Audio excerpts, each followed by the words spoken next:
Hey, babe. So, y'all know I'm trying a whole bunch of new things. Y'all gotta bear with me, okay? Because it's like, I feel like I'm starting my YouTube channel all over again. So make sure you like, comment, subscribe, follow me on Instagram at GBay, on TikTok at The Sweet Life of GBay. And today's vlog is gonna be a maintenance vlog, or a remain 10, as I like to call it, okay?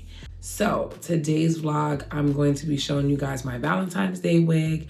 I'm actually dyeing it myself. I'm just gonna give y'all a precursor. I'm not really feeling the dye job that I did, but bear with me. This is the second time I've ever dyed a unit colorful by myself. That's why I don't offer that service yet for clients, because very much practicing, okay? But the curls is cool. You actually won't see me wear that until my next vlog, when I'm actually in Atlanta, for which I'm going for Valentine's Day. No, I'm not seeing a man, not yet. I'm going down there to see my friend. So yeah, first up is gonna be the wig, because I feel like people wanna see the coloring and the curling. So I'm gonna go through all of that, exactly how I colored it and how I styled it. And then after that, I'm gonna show you guys how I do my own brow lamination. I used to pay $65 to get my brows laminated, until I saw this black girl on Instagram go in with Just For Me perm. And I was like, bitch, when you laminate your brows, you're just perming them hoes. Next up is my second time ever doing cluster lashes. So y'all tell me what y'all think. I think it came out cool. I think as I get familiar with it, I'm gonna understand more of like where to place the numbers and how I like it. But for my first time, I do feel like I did a pretty good job. So obviously you guys are getting the tail end of my video.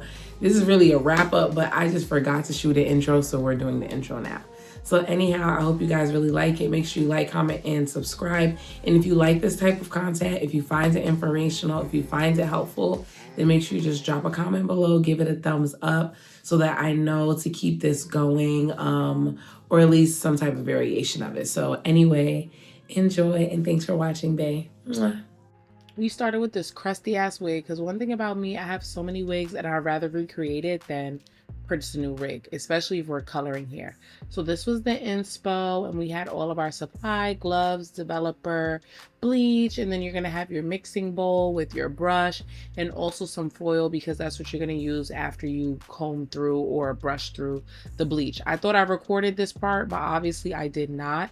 So what I did was just take about strands of the hair, working the bleach mixed with the activator into the hair. I'm brushing it on, and then I wrapped it with foil.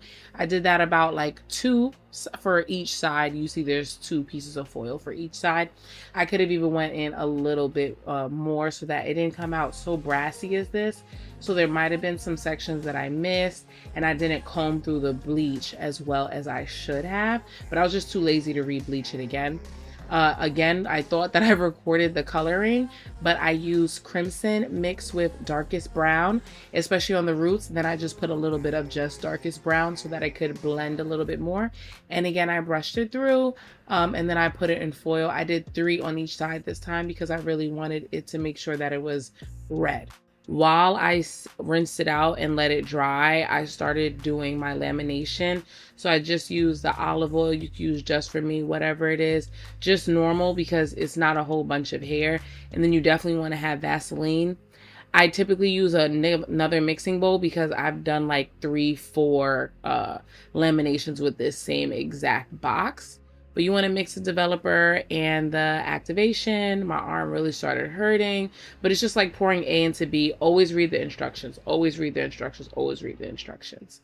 You want to mix it until it's nice and smooth like toothpaste. And then you want to be really generous with the amount of Vaseline that you're putting all up above your brow, below your brow, in front of your brow, and behind your brow. You really don't want to miss this step. The first time that I laminated my brows, I definitely burnt the fuck out of my skin. That shit was tingling like a motherfucker. It felt like I was just getting my perm for the first time. I know y'all remember that. So you get a little spoolie, and then the developer and the activation that you mix, you're just gonna gently brush your hairs up. And you're going to start from the back, because just like you would with perm, you start in the back of your hair, the part that's like the thickest. So I'm doing the same thing, starting from the arch of the brow, pushing the brows up with my like a mascara wand, and you're just working the perm into your brow hairs. You want to be really just kind of delicate with it, and just constantly going over it, going over it, going over it. I did this for about maybe like 5 minutes before I moved to the front of the brow. I used to do the front of the brow first, but you have to remember that's the sparsest part. So that's where I used to really start burning, where the back of the brow was not even permed yet. So you want to, like I said, I did it for like 5 minutes, concentrated towards the arch of my brow, and then I went towards the front of my brow, and I might have left that on for like 2 or 3 minutes. I honestly kind of left it all on there for a little bit too long, because I just be liking my shits to just be like straight, like bone straight. But don't be like me. Like, you only really need to do this for about 5 to 7 minutes. I literally left it on to the point that it started burning, which is not what you need to do, because then you end up with heat bumps. And then I just took a wet paper towel that I wet with water, and I wiped it off. By this time, like I said, I got a few heat bumps because I was doing a little too much. So, you know, it literally starts blistering if you leave it on for too long. But it leaves it nice and straight. Know that your hair actually gets a little bit thicker. And because, like I said, I've used this box multiple times, I had to use the purple shampoo to get it out. There is a neutralizer shampoo that comes in the olive oil perm kit, so you could always just use that. But since I didn't know where that went, I used purple shampoo with water. And then once that was all shampooed out, then I just went back in with the wet towel cloth just to wipe out all the excess product and make sure it's nice and smooth. So this lasts just like a perm. You don't want to do this process again until another 6 to 8 weeks like you normally would with a normal perm, but I absolutely love it. Then I normally go with a little brow gel, make it even more freaky, and it's just 10 out of 10. So now back to the wig. It finished drying. I blow dried a little bit, and I also put a little hot comb to the front so it could lay a little flat. And then I sectioned the hair off in 4 parts, 2 to the right and 2 to the left, which is significant because that's how you're gonna curl.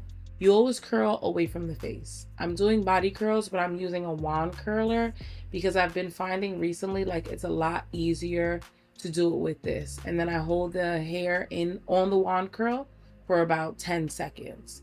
And then I will clip it also yet again away from the face. I feel like that wasn't like the best, so I am gonna do it again. So this is on the right side of the face. So when you are sectioning out the part, I typically do maybe like 2 or 3 tracks. I actually want to see the scalp or the base of the wig, I should say. And then again, we're always making sure that we're gonna curl away from the face. Okay, so we're on the right side of the face. We need to pull the hair to the right, okay? And then we're basically like curling towards the right, okay? Curling towards the left because you're curling away from the face. So you'll see it a little bit here. I'm going away. I'm taking the hair, I'm wrapping around the wand, but it's going away from the face. It's not going towards the face. If not, I'd be curling towards the right. I'm curling towards the left. And then I hold it for about 10 seconds. I literally count like 1, 2, 3, 4, 5, 6, 7, 8, 9, 10. And then I hold it, and then again, I'm gonna clip it as though it's still clipped away from the face. It's not just like clipped under. We still want it to be pulled away from the face. So I'm trying to demonstrate a little bit more because I feel like I'm doing a piss poor job of describing it. So just watch me just comb it out, and then again curling away from the face. So we're curling towards the left because we're on the right side of the face. But I hope that was descriptive, or at least hope that the video will show what I'm trying to say. I'm gonna work on getting better angles in the future. This is my first time doing a video like this, so just bear with me, please. But I'm also gonna show you guys how to do it on the left side of your face, because again, we're going away towards the face. So on the left side, we're going to curl going towards the right. So I'm always spraying a little a little heat protection, and then I will curl. As you can see, I'm going away from the face. I'm kind of holding the wand curl a little strange just because I really wanted to show in the frame what it looks like. So you can kind of slow down this part if you need to see exactly how I'm curling the hair towards the left, away from the face. I'm curling the hair towards the right, away from the face, since we're on the left side.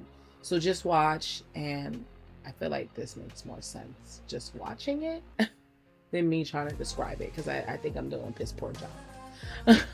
But yes, after you finish curling it, you're going to hold it again, like I said, 10 seconds in that wand curl, let it drop, and then you can see how bouncy it is.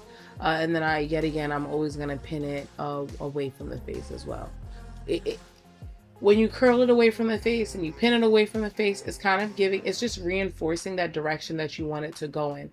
Because when you have your hair, you want those curls to, like, you want that body curl vibe. You want it to be forming around your face. So the best way to do that is to always curl away. No matter what type of curl you're doing, you still want to curl away from the face. It just all depends. But yes, that's exactly what I'm doing. And I'm just going to do that for the whole entire hair. And then I'm going to spray it with some hairspray. I find that this just kind of helps keep the curls, make it last longer. And then the spray that I have is pretty light, not something like too heavy. You're not going to spray like got to be, because then it's going to get crunchy.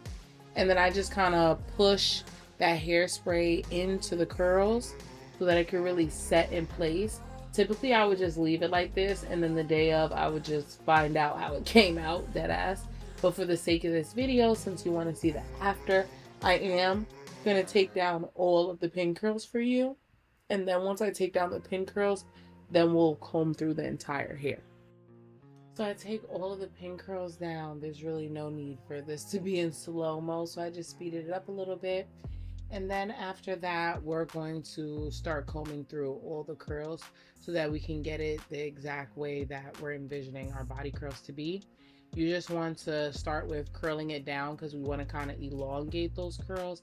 And then from the front, you want to start to also comb away from the hair, away from the face, I'm sorry. Because again, we want the hair to form around the face. We want it to form around the face. We want it to look really good. So just a combination of combing down and then in the front, pulling it away from the face. You're just gonna get it the way that you want it to look. It really takes time. Still, as a beginner with wigs and hair, I get impatient, not knowing or not feeling like the curls are gonna come out the way that I want it to come out. But really, it really just does take patience. You really do have to just continuously keep curling until the curls like align and you can kind of loop them through so they all like stack on each other and it looks clean. It looks like the inspiration photo that you're going for. But it just takes time, it takes patience. But like I said, I'm just gonna keep going through it. I'm really not crazy about the color, y'all. Like, I feel like this thing is brassy as fuck. But one thing about me is I'm gonna wear it. I'm gonna do it. Like, I'm going to be encouraged this year that I'm a beginner. I took a break from hair for like months, maybe like 6-7 months, because I had a client that didn't like her hair. I installed it for her. I ended up restyling it differently for her so she could at least be satisfied with it. She got hair and makeup. She loved her makeup, thankfully. I didn't even charge her for her wig, because I was just so sad that she hated it. And I took the service off my page. I was just discouraged. And I have to remember, just like with makeup, I started somewhere, so this year is about just pouring into me, trying new things, not giving up, even if I feel discouraged, even if I feel like it's not working. It's working. It's a process. And I think sometimes when you're good in one thing, or maybe even arguably master one thing, you forget that it took years to get to the level that you're even remotely confident in your skill. So I'm just kind of happy that I'm even showing this to you guys. And I hope that y'all really do like it. Please let me know, you know, what you think about it. Would you wear this unit? I'm really excited to wear it in Atlanta because I'm gonna be on my hood rat shit because I'm in the A. Ah. So it's gonna be really excited. And I feel like it's gonna work. Okay. Pretty face. We do it every time. So yeah, let me know your thoughts and comments about this wig in the comments below. But then we're just gonna shoot over to the first time of me doing my cluster lashes. I had 2 trays. I bought the Ardell lashes in a beauty supply store, and then the Fuwanda, or however you say it, that was off Amazon, gifted to me. I took the little bonding glue and I did it on top of the lash and below the lash, because child, I have no idea what the fuck I was even doing. I'm just trying new shit at this point. It looks like an easy way to like try and maintain your lashes or get a little cute look, but I'm gonna just be frank with you. After this, it is given just put a fucking lash strip on for me. The girls that could do this and can't put on a lash strip, I don't understand. I don't know what the fuck is happening. It makes no sense because I'm slow. I'm like, I don't know if I'm not letting it get tacky. I don't know. I put it on top. The Ardell ones, I had stacked it on top because they're more like strips than they are like clusters. They're like small strips. I don't know if I should have put it below. I don't know. But I started from 2 10s, 2 12s, and then 2 14s. But I could barely see it. Like, it wasn't even really doing nothing for me. I didn't know what the fuck was going on. So eventually I went in with the other ones, the Fulani, or the ones that were thicker in the bigger case. And I started kind of like trying to spike it with 16 inches or 16 centimeters or whatever it is. But it wasn't really spiking. I more so just kind of concentrated it towards the end. I think if I do it again, I'm gonna just start off with big and go small, then big and go small. I don't even know. I have no idea. Y'all need to give me some pointers below on how y'all make this shit last, how you do it so quickly. I don't know. I don't even know if this is something I want to practice in. But eventually I got it to a point where I was kind of semi-satisfied with it. I just kept going in with the 16 millimeters because at least I felt like with that you could see it. So that was a pro, because I just felt like you could not see it before at all. I got to a point where I was relatively satisfied with it, so no complaints. But I'm not gonna lie, I'm recording this the day after, and I took all of them shits out. Like, it just came right out. Even after I put the sealant on it, I just don't know what I'm doing. But let me know what you guys thought about my Remain a 10 vlog. Thanks for watching. Bye bye.